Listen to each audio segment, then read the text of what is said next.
Did you know that you don't have to use getElementById or querySelector to access a DOM element that has an HTML ID? What kind of magic is this? So if I have a button here with the ID of my button, I would typically do something like this.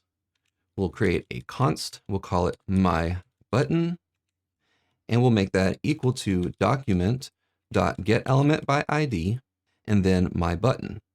And then we could do something like add an event listener. So we'll say my button dot add event listener. We'll do on click, and then we'll create an arrow function, and we'll say console log clicked. So if we save this, and then I click the button, we get clicked. Now, if we comment out the declaration of the variable, since we're using an ID here in HTML, this is still going to work.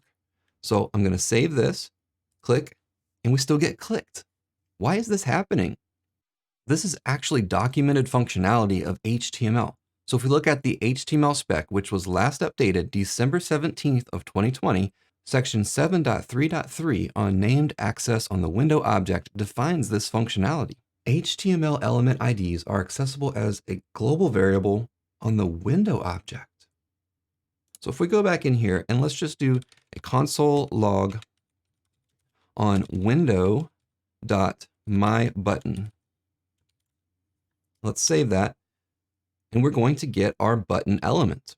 We can even remove window and just do my button. We'll save that, and again, we're going to get the same button element. So should we stop using getElementById and querySelector? No. Even though this does seem to be a convenient way to write a little less code, it should not be used. The major browsers haven't uniformly implemented this functionality. For instance, if you made the terrible decision to give multiple elements the same ID, Chrome will actually return an array of elements, but Firefox will only return the first element. It's always good practice to declare your variables. This is another reason not to use IDs for styling elements. If you add an ID to an element so that you can select it in CSS, but you're not using it in JavaScript, then it's being added as a global variable and taking up unnecessary resources. You should always use classes for styling selectors. So back to the documentation, we have a disclaimer here. As a general rule, relying on this will lead to brittle code. Which IDs end up mapping to this API can vary over time as new features are added to the web platform, for example.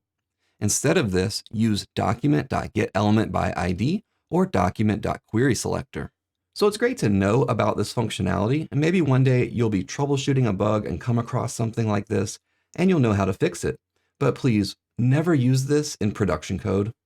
I hope this video was informative. Like this video to help me out, and subscribe if you haven't already for more videos like this.